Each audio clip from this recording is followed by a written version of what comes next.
Hallelujah. तो हम अपने दिन के मुताबिक 12 से 8 में देखेंगे बुक ऑफ एक्ट्स, हमारी किताब उसका 10वां प्रयास कर देखा था कि किस तरह खुदावन का वो कॉल हुआ जिसमें खुदावन ने कहा करके ये खुशखबरी की मुनादी यरूशलेम से शुरू होकर यहूदिया, सामरिया और दुनिया की इंतहा तक में खुशखबरी जाएगी और you are going to be witness, तुम लोग इसको लेते जाओ। तो यहाँ पे हम इस चैप्टर 10 को एक जबरदस्त देखते हैं।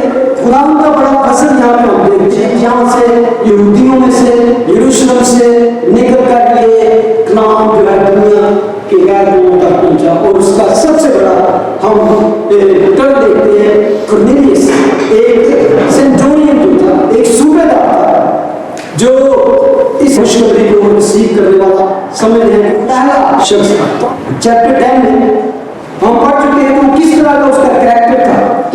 वो एक इज्जतदार आदमी था और खुदा से डरने वाला था, बल्कि वो अपने घराने समेत खुदा से डरता था और हर वक्त बहुत खराब किया करता और दुआ करता था। तो उसको खुदावन ने अपने फरिश्ता के जरिए से ये पैगाम भेजा कि तेरी दुआएं और तेरी मुनाजात और तेरी खराब खुदा के हुजूर याद की गई। खुदा भूलता नहीं आपकी दुआएं, आपके आंसू, आपकी खैरात, आपकी जो भी उसके हुजूर की गई नेकी है वो कभी नहीं भूलता, बल्कि वो याद करता है। फिर क्या हुआ कि फरिश्ते ने उसको एक पैगाम दिया कि तू क्या कर, यहाँ नजदीकी एक खुदा का खादम है, उसको बुला और तुझसे वो बातें करेगा जिससे तू और तेरा घराना निजात पाए। इससे एक और बड़ी बात हमें जानने को मिलती है कि बेशक दुनिया में हम जितनी मर्जी नेकियां करें, जितने चैरिटी के काम कर रहे हैं, कुछ कर रहे हैं, लेकिन वो चैरिटी के काम एक कह सकते हैं कि अपॉर्चुनिटी है, वो खुदा के हुजूर याद रखी जाएगी, लेकिन निजात के लिए ये चीजें काफी नहीं है। क्योंकि अगर ये सब कुछ होता तो वो ये ना कहता कि वो बंदा आके ऐसी बात करेगा कि तू और तेरा घराना निजात पाएगा। अभी वो निजात से दूर थे।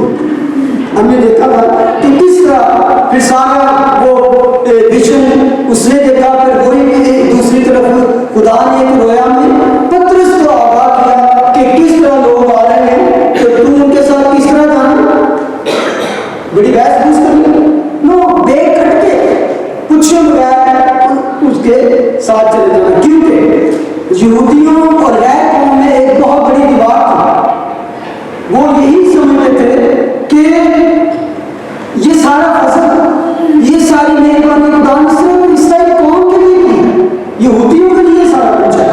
लेकिन खुदा ने उस पर ये जाहिर कर दिया कि नहीं, ये बैरियर, ये जो दीवार थी मैंने तोड़ दी है और इसका हर्जाना मैंने सलीब पर पेश कर दिया है। तो आए मेरे साथ निकाले कलाम मुकद्दस में से, फिर जब वहां पर पहुंच गया चैप्टर 10 वर्स 33 से हम देखेंगे तो कहता है बस उसी दम मैंने तेरे पास आदमी भेजे, ये कुरनेलियस है, और तूने खूब किया कि तो आ गया। अब हम सब खुदा के हुजूर हाजिर हैं ताकि जो कुछ खुदा ने तुझसे फरमाया उसे सुने। पतरस ने जुबान खोलकर कहा, बड़ी जबरदस्त मीटिंग थी वहां पर। उसने अपने बहुत से रिश्तेदारों और बहुत से करीबी दोस्तों को अपने घर में इकट्ठा किया। और ये जब हम बात करते हैं जुबान खोलकर, तो इसका मतलब he is going to say something very important. आपको याद है कि यीशु मसीह के लिए भी अल्फाज इस्तेमाल किए सर्मन ऑन द माउंट में, फिर उसने जुबान खोलकर कहा, तो it means something is very important. तो पूरी इंटेंशन के साथ तवज्जो दरकार है। वर्स 34 है, पतरस ने जुबान खोलकर कहा, अब मुझे पूरा यकीन हो गया कि खुदा किसी का तरफदार नहीं, बल्कि हर कौम में से जो उससे डरता और रास्तबाजी करता है वो उसको पसंद आता है। जो कलाम उसने बनी इस्राएल के पास भेजा जबकि यीशु मसीह की मार्फत जो सबका खुदा ने सुलह की खुशखबरी दी। अब यहाँ पर इससे पहले कि वो अपना कलाम आगे शुरू करे, सबसे पहली बात उसने की है कि खुदा किसी का तरफदार नहीं, किसी का तरफदार। इवन मैं समझता हूँ कि जब हम बोर्न के क्रिश्चियन भी हो जाते हैं फिर भी हमारा तरफदार नहीं, वो हमारी उस राष्ट्रवादी पर नजर करता है जब उसमें रह कर, बल्कि जब हम उसके बच्चे बन जाते हैं, जब हम उसके फैमिली के पर्दे हो जाते हैं, बल्कि वो हम पे ज्यादा सख्त होता है, क्योंकि वो नहीं चाहता कि मेरे किसी भी बेटी की ऐसी जिंदगी, ऐसी पहचान हो, ऐसी उसकी जिंदगी की कोई ऐसी बात हो जिससे उसके नाम को ठोकर मिले, वो किसी के लिए ठोकर में बात से फिर हमें बहुत ज्यादा और ज्यादा मुताब जिंदगी, होली जिंदगी गुजारनी पड़ी। जब तक कोई खुदा की बादशाही में, जब तक वो उसका बेटा या बेटी नहीं, उस वक्त तो खुदा उनको कई दफा गंदगी में भी रहने देता है, बुराई में भी रहने देता है, वो उसका उनका एक टाइम रखा है। लेकिन जो ही आप खुदा को अपना बाप, अपना बादशाह यीशु को अपना निजात देना मान लेते हो, अपना saviour, then you are completely holy हो गए। तो देन खुदा नहीं चाहता कि आपकी जिंदगी से कोई ऐसी अनहोली बात हो जिसको दो देख के कोई कहे क्रिश्चियन ऐसे होते हैं, बॉर्न अगेन ऐसे होते हैं। तो फिर खुदा कहता है कि आपकी तरबियत किस तरह करता है। ग्रंथियों के खाते में लिखा है वो सजा देकर तरबियत करता है। जिस तरह बाप अपने बेटे की तरबियत करता है छड़ी से, फिर वो इस तरह भी कभी कभी तरबियत करता है। तो इसलिए बड़े केयरफुल रहने की जरूरत है। इसलिए कहता है खुदा किसी का तरफदार नहीं, बल्कि हर कौम में से जो उससे डरता और रास्तबाजी करता है उसको पसंद आता है। तो यहाँ पर पैगाम देने से पहले पत्रस साफ साफ इस चीज का इकरार करता है, बल्कि पहले भी उसने कहा था कि खुदा ने मुझ पर ये जाहिर कर दिया है कि मैं किसी आदमी को नजस या नापाक ना कहूँ। क्योंकि यहूदियों का जो माइंड सेट था कि बाकी सारे लोग नापाक हैं, अनहोली हैं, बल्कि आमतौर पर यहूदियों का ये था कि ये जो जहन्नुम की आग है उसका ये मटीरियल है, ये उसके लिए पैदा किए गए हैं। हमने तो जन्नत में जाना है और जहन्नुम जो है, हेल जो है, उसकी आग भी तो किसी से जमी है ना, कायम के लिए है सारे लोग। तो खुदा ने उस पर ये जाहिर करने ये भी मेरी उसी तरह मेरे लोग हैं, मेरे बच्चे हैं जिस तरह तुम भी हो। और इवन ये पैगाम खुदा ने ओल्ड टेस्टामेंट में दे दिया कि खुदा है कौमों को भी प्यार करता है। एक इवन बुक है पूरी योना नबी जिस कौम के पास भेजा गया था, नैना में वो सारे जिंदाल थे, वो यहूदी नहीं थे, इसलिए तो वो जाना नहीं चाहता था। वो कहते थे खुदा मुझे इनके पास भेजा।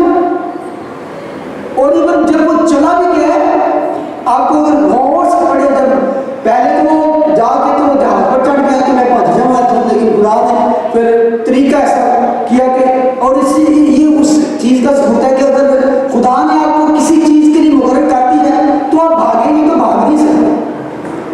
खुदा तरीका ऐसा है, फिर आपको थोड़ा मुश्किल हो जाएगा, तो तकलीफ उठानी पड़ेगी, लेकिन वो अपना काम से आपसे लेगा। जब वापस भी आया तो योना ने ये नहीं कहा कि रिपेंट, यही होता था कि तौबा करो, तौबा करो, क्योंकि खुदा ने उसको शहर में तबाह करना था, 1,20,000 आदमी मारे थे। उसने कहा कि ये बर्बाद होने वाला, बर्बाद होने वाला, बर्बाद, बस ये करना चाहिए। इवन डोंट से रिपेंट, तौबा करो बच जाओ। लेकिन इसके बावजूद उन्होंने क्या किया, तौबा की और 3 दिन का रोजा रखा और खाक होकर रात में बैठकर वो खुदा के उन्होंने भी सुन लिया और खुदा ने शहर को बख्श दिया। ये ओल्ड टेस्टामेंट में एक खुदा के बड़े रहम का हमें निशान मिलता है कि वो गैर कौमों को प्यार करता है। यहाँ पर साफ साफ खुदा ने उस पर खोल दिया। उसने कहा खुदा का फजल ना सिर्फ इसराइली कौम तक महदूद है, बल्कि हर कौम में जो उससे डरता वास्ता करता है उसको पसंद आता है। वो हर उस दिल पर, हर उस राष्ट्रवादी पर जो हर कौम में विदाउट एनी कोई रंगो नस्ल, कोई जुबान, कोई किसी तरह का भी किसी का बैकग्राउंड है, खुदा उन पर रहम करता है, उनको पसंद आता है। चाहे वो यहूदी हो, गैर यहूदी हो, जो उससे डरता है वो उसको पसंद आता है। वर्स 36 में लिखा है, वंडरफुल आयत है ये, जो कलाम उसने बनी इसराइल के पास भेजा जबकि यीशु मसीह की मार्फत, यीशु मसीह की मार्फत। यीशु मसीह कौन? यहाँ पे ऐसे लगता है कि आम लोग जैसे कहते हैं ही इज दिस मैन, एक इंसान, एक औरत से पैदा हुआ तो वो सिर्फ एक इंसान है, लेकिन इस आयत में वो इस चीज को भी क्लियर करता है, he is not just a man, वो एक इंसान, ये ह्यूमन ही नहीं लिखा है, क्योंकि यीशु मसीह की मार्फत ब्रैकेट में जो सबका खुदावंद है, he is the Lord of all. अगर यही सिर्फ कह देता कि वो यीशु मसीह की मार्फत सुलह की खुशखबरी पे, लेकिन वो क्लियर करता है he is the Lord of all, he is not Lord of even just Christian or Jewish, he is the Lord of all। ये बड़ी खूबसूरत बात है, पतरस ने क्लियर किया है, वो he is a perfect man and he is perfect God and Lord of all, he is the Lord of all। उसकी मार्फत सिर्फ इंसान नहीं बल्कि खुदा की तरफ से हमें खुशखबरी मिली है। खुशखबरी, और किस चीज की खुशखबरी है? सुलह की खुशखबरी, गुड न्यूज ऑफ पीस, सुलह की खुशखबरी। आज हम दुनिया में बल्कि बहुत अरसे से यही सुनते आ रहे हैं कि peace treaty, peace peace peace. जहां पर भी दुनिया में कोई कॉन्फ्लिक्ट है, वो चाहे वो शहरों का है, वो कंट्रीज का है, किसी तरह का भी है, वहां सुलह की बात, सुलह की बात। इवन जो दुनिया में आजकल मिडिल ईस्ट का प्रॉब्लम है, आप इंडिया पाकिस्तान कश्मीर का मसला ले सकते हैं, आप और भी अफ्रीका में बहुत सी ऐसी प्रॉब्लम्स हैं कि वहां पर भी आजकल कत्लो गारत जारी है, और जिस जमीन के टुकड़ों की वजह से, जिस लिटिल बिट लैंड, और अपनी एक ग्रज के लिए, तो खुदा का कलाम कहता है कि खुदा ने यीशु मसीह की मार्फत जो सबका खुदा सुलह की खुशखबरी दी। और ये बहुत इंपॉर्टेंट बात है कि दुनिया में जितनी भी पीस ट्रीटी होते हैं, जितने भी सुलह के पैगाम आप लेके कहीं पे चले जाए, वो तब तक सुलह नहीं हो सकती जब तक आप भी खुदा के साथ सुलह नहीं। If you don't have piece, अपने अंदर आप पीस नहीं है, इत्मीनान नहीं है, सुलह नहीं है, तो आप दूसरे के साथ कैसे, दूसरे की कैसे बना सकते हैं? फॉर एग्जाम्पल मैं कई दफा मिसाल देना, किसी बात में आप जज बने या बीच में आके कोई ऐसी बात रिजोल्व करना चाहें, तो उसमें आपको अपनी जात पे देखना चाहिए कि I am qualified to do that. क्या दो बंदे शराब पी के लड़ पड़े हैं तो मैं जाके सुलह करा सकता हूँ? मैं उस वक्त इस रात में मैंने शराब पीता हूँ, अगर मैं टूटना होगा तो मैं जाके उन्होंने सुलह करा सकता। अगर मैं किसी को किसी बात से मना कर दूँ तो उसमें पहले मुझे उसमें क्वालिफाइड होना चाहिए कि मैं इसमें ठीक हूँ, मैं इसमें क्वालिफाइड हूँ, कि मैं जानता हूँ कि अगर आप ये आपकी जिंदगी में खराबी नहीं है तो then I can talk you. तो इसी तरह हम किसी भी दुनिया में, इवन हम फैमिलीज में सुलह नहीं करा सकते जब तक हम अपनी फैमिली में सुलह न रखें, अपनी जिंदगी में सुलह। और वो सुलह वो बाकीज़गी है, वो हेवनली पीस है जो सिर्फ खुदा की तरफ से मिल सकती है। खुदा ने कहा मैं अपना इत्मीनान तुम्हें दिए रखा, I leave my peace with you, और वो दुनिया नहीं दे सकती, ना दुनिया की कोई चीज दे सकती। तो खुदा का वो पैगाम, वो सुलह हमें जरूरी चाहिए, जिसके बारे में इवन जब खुदा ने यीशु मसीह की खुशखबरी फरिश्तों के जरिए से पहले भी दी गई, तो लूका की 3 में लिखा है कि आलम बाला पर खुदा की तमजीद और जमीन पर उन आदमी जिनसे वो राजी है, सुलह उन आदमियों के लिए वो सुलह जिनसे वो राजी है।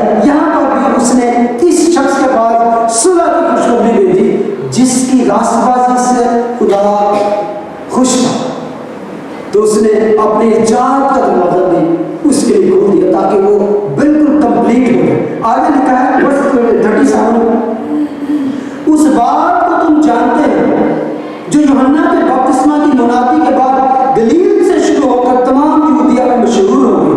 अब ये वो बात कर रहा है किससे? एक सूबेदार से, एक सेंटोरियन जो रोमन किंगडम में एक बहुत बड़ा ओहदा था।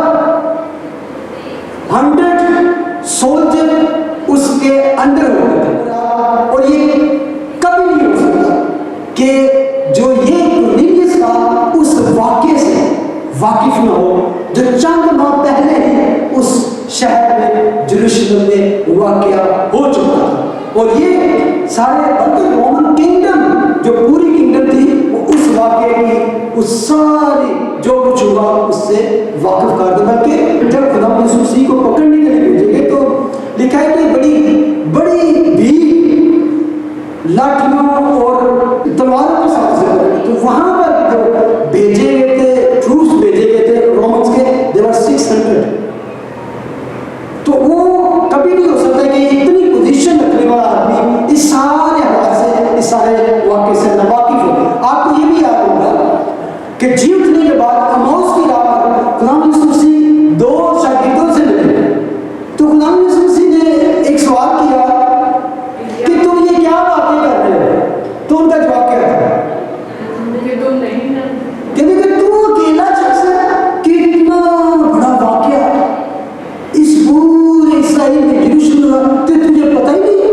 यानी कि ये इसलिए कह रहा हूँ एवरीबॉडी नो, और जो गवर्नमेंट में हो तो उसको तो वैसे पल की खबरें मिलती है, तो ये न्यू दैट, तो उसको ये आपको बावर कराता है कि इस बात को कुरनेलियस की नो, तुम जानते हो इस बात को। क्यों? कि ये बात एक जगह पे नहीं बल्कि वो यूहन्ना बपतिस्मा से शुरू हुई, तो वहां से फैलती फैलती यहूदिया सामरिया और गलील तक फैली। बल्कि हमें पता लगता है कि दूसरी गैर कौमों की भी बहुत से लोग शिफा पाने के लिए, विद्रोह से छुटकारा पाने के लिए खुदा के पास आते थे, भीड़ की भीड़ आती थी। तो तुझे पता है कि ये खुशखबरी की मुनादी कहां से शुरू होकर कहां तक फैली और मशहूर हो गई। क्या कि खुदा ने यीशु नासरी को रूह कुद्दस से और कुदरत से किस तरह बसा दिया। साइड नोट वर्स 38 को गौर से सुनिए कि खुदा ने यीशु नासरी को रूह कुद्दस और कुदरत से किस तरह मसा दिया। क्या इसमें आपको नजर आता है? खुदा बाप, रूह कुद्दस, यीशु नासरी। एक आयत में क्या है? ट्रिनिटी, तस्लीस है। जो हमेशा याद रखें कि हर चीज को उसने अलग करके में बताया। खुदा ने यीशु नासरी को रूह कुद्दस से उसे बसाया। अमेजिंग। वो भलाई करता और उन सबको जो इब्लीस के हाथ से जुल्म उठाते थे शिफा देता था, क्योंकि खुदा उसके साथ था। अब यूं बताता है कि किस तरह वो यीशु नासरी जो सबका खुदावंद है, जो सुलह की खुशखबरी लेकर आया, तो वो किस तरह कुदरत से मामूर होगा। हमें पता नहीं कि जब वो बियाबान से बाहर आया तो देखा वो रूह कुद्दस से मामूर पूरे इसराइल में, यहूदिया में, सामने फिर गलील में बेशुमार लोगों को शिफा देता, बीमारियों से दूर करता, विद्रोह से पार करता। तो ये बात उसकी मशहूरी के लिए बहुत काफी थी। लोग दूर दूर से अपने बीमारों को, विद्रोह गिरफ्तार को उस दौर में, उस इलाके में हर तरह की आपको बात पढ़ने में मिलता है। अंधे और कोढ़ी और तरह तरह की बीमारी में मुबतला विद्रोह गिरफ्तार। तो उस वक्त कह सकते हैं कि हीलिंग का एक्सप्लोजन था एवरीवेयर।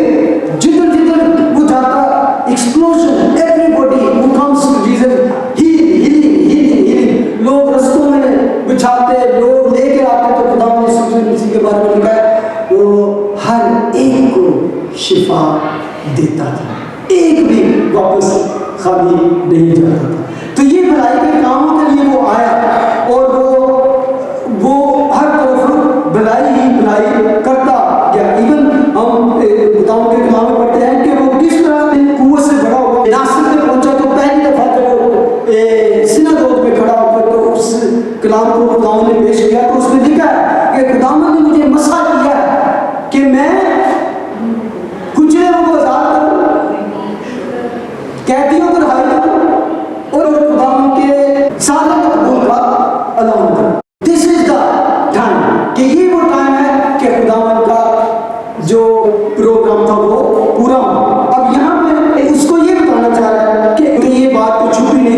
ये बड़ा बड़े काम, मौजूदात और कलाम और काम खुदा उसके साथ। और सिर्फ यही नहीं, हम जो तुझसे बात करते हैं हम उन सब कामों के गवाह हैं। अब ये वर्ड जो आ रहा है विटनेस, इसको याद रखें कि आगे वो कितनी दफा इस बात को पेश करता है।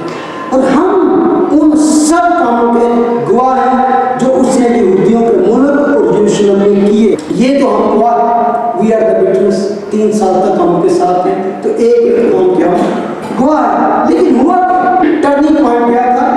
उसने तो ये भलाई के काम किए, उसने तो ये नेकी के काम किए, उसने ये अच्छे काम किया, लेकिन उन्होंने यानी कि जिनके साथ भलाई करता रहा उसको सलीब पर लटका कर मार डाला। उन्होंने, किन्होंने? यहूदियों। लेकिन रोमन उसमें शामिल थे। क्रूसीफाई किसने दिया था? रोमन से। लेकिन किसकी मर्जी से? यहूदियों की मर्जी से।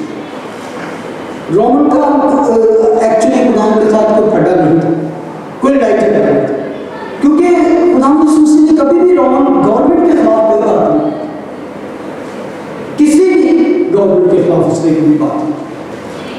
ये यहूदियों ने, इसलिए मैं यहाँ पे एक और बात सोच रहा था। आमतौर पर मसीह की सलीब को और उसकी क्रूसिफिक्शन को लोग डिनाई करते हैं, तरह तरह के सबूत ढूंढते हैं। यहाँ पर ये जो सूबेदार था वहां पर रोक देता था, पत्थर से हाथ में क्या हो गया, ये तू कड़ी कर रहा था, वो वहां पर रोक सकता था। उसने कहा कि उन्होंने उसको सलीब पर लटकाकर मार डाला। मसलूबियत और डेथ यहाँ पे दोनों चीज, ये बात जो लोग डिनाई करते हैं, नॉट ओनली क्रूसिफिक्शन, क्योंकि क्रूसिफिक्शन डिनाई करेंगे तो डेथ जो है वो भी डिनाई होगी। तो वहां पे दोनों बात है, क्रूसिफिक्शन और डेथ। इस एक बात में वो ये साबित करता है, और इस बड़े क्राउड के साथ जो यहूदी नहीं है, जो यीशु पर ईमान लाने वाले नहीं है, उसके फॉलोअर नहीं है, गैर कौम है, तो उनको कहता है यू नो दैट। और ये वाक्य हुआ और उन्होंने उसको सलीब पर लटकाकर मार डाला। और यही बात नहीं, बात यहां पर नहीं होती। अब भी आपने लिखा है वर्स 40 में, लेकिन उसको खुदा ने तीसरे दिन जलाया और ज़ाहिर किया। 39 में 2 बातें हैं और 40 में भी 2 बातें हैं, क्रूसिफिक्शन एंड डेथ, और 40 में क्या है? Resurrection and appearance. किस तरफ जी नहीं उठा, हम पर जाहिर किया, एक और खास कितने दिन? तीसरे दिन जी उठा। ये उस वक्त की बात है कि ये जब बात कर रहा है ऑलमोस्ट एवरीबॉडी वाज लाइव। उस वक्त के लोग वो जिंदा लोग थे, जिंदा थे, जिस वक्त ये वाक्य हुआ। चंद माह की बात, 2-3 माह भी कह सकते, 3, 5, 6 माह भी करें, तो ये सारा वाक्य भी ताजा था। तो वो कहते हैं कि तीसरे दिन खुदा ने उसको जलाया और जाहिर भी कर दिया कि अपीयर ऑन अस 40 डेज तक जिंदा होने के बाद खुदा को अपने शहीदों पर जाहिर होते रहे। एक और बड़ी खूबसूरत बात करते हैं, वो छोड़िए, ना कि सारी उम्मत पर बल्कि उन गवाहों पर, विटनेस, फिर भी खुदावंद ने उन पर ही जाहिर हुआ जिन्होंने आगे उस टास्क को, उस मशल को, उस लाइट को लेकर आगे दुनिया में जाना था, कि उनके अंदर पूरा पूरा यकीन हो कि हम जो मुनादी कर रहे हैं, हम जो खुशखबरी मिला रहे हैं, we are going into the world, this is सच्ची बात लेकर। और इसी बात ने उनको अपनी जिंदगियों से भी बेखबर कर दिया। they were ready to die for the Lord। इस बात ने उनके यकीन को, उसके ईमान को और ज्यादा मजबूत कर दिया। अब वही पतरस, वही शागिर्द जो छुपे बैठे थे, हमने देखा वो किस तरह 35 दिन क्या हुआ कि अलानिया क्राउड के सामने खड़े होकर यीशु की मुनादी करते हैं। हालेलुया, आमीन। जो आगे से खुदा के चुने होते, यानी हम पर, जिन्होंने उसके मुर्दों में से जी उठने के बाद उसके साथ खाया पिया, यानी कि सिर्फ जाहिर नहीं हुआ, बदन में जी उठा, वो सिर्फ रूह नहीं था, हमने उसके साथ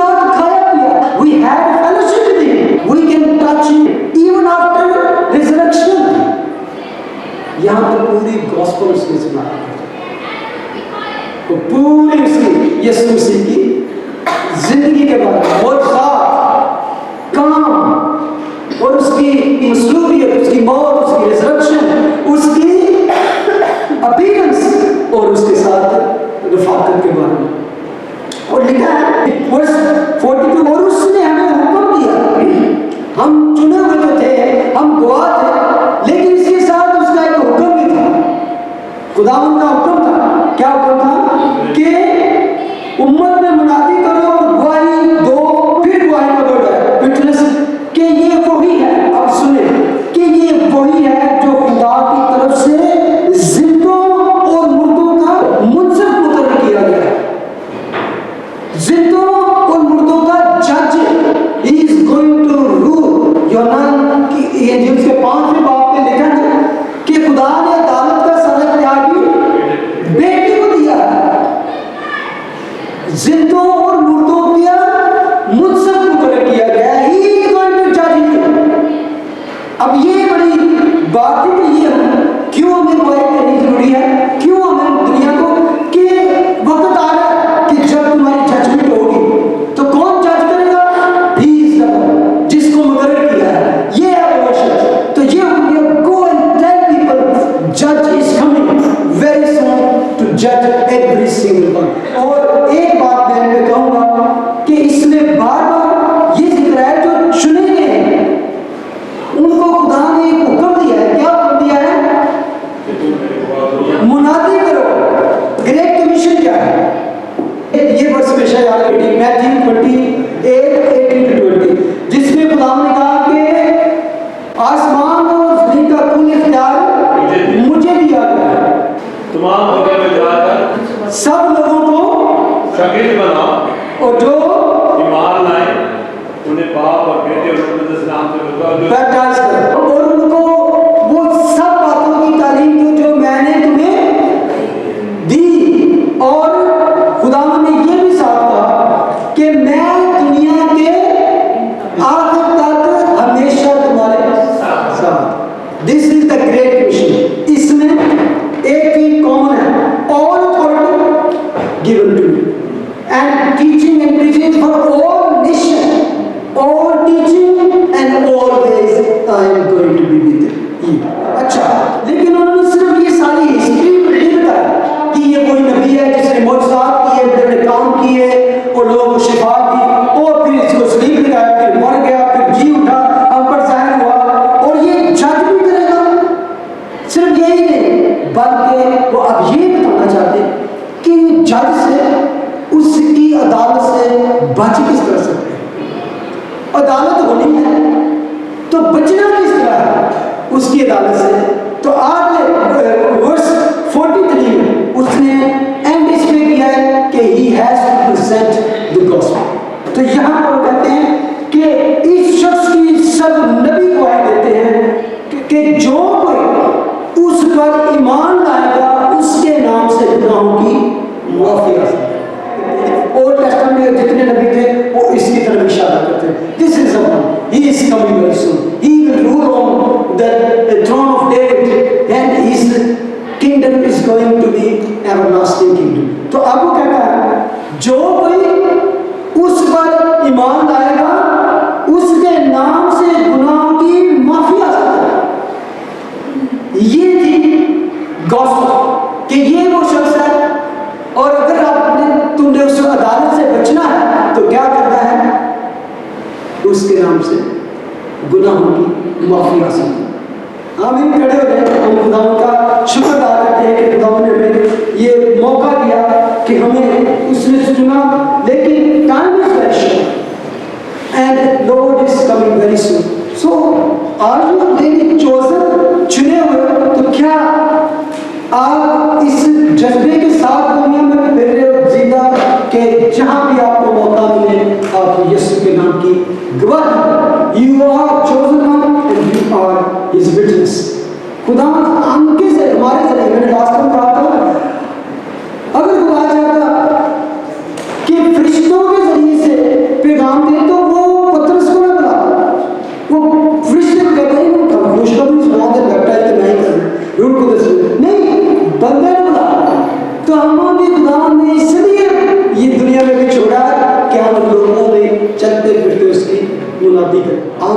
खुदावंद इस कलाम के वसीले से आपको बरकत दे